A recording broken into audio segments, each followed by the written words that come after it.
तो देखो भाई इसकी कितना घूम रहा था ये वाला मोटर, जो बिल्कुल भी टोर का जो नहीं दे रहा है। तो इसको हम लोग जो फिर से नहीं, अब जो इसको रिपेयर करने वाले हैं गाइस, रिपेयर करने जो आप लोग को पावरफुल जो मोटर जो बना कर दिखाएंगे, मतलब इसको रिपेयर करके जो दिखाएंगे। तो देखो, तो इसको निकालते हैं कुछ इस तरीके से। पहले से हम लोग जो निकाले हैं ये मोटर को, मतलब कि अभी जो निकाले थे मतलब बिना टाइम वेस्ट किए जो आप लोग को दिखाएंगे वाला मोटर को रिपेयर करके।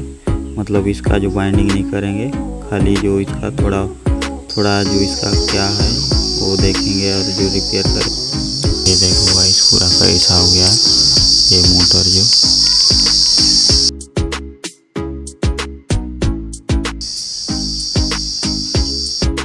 तो देखो भाई पूरा कैसा हो गया, इसका जंग पकड़ा है।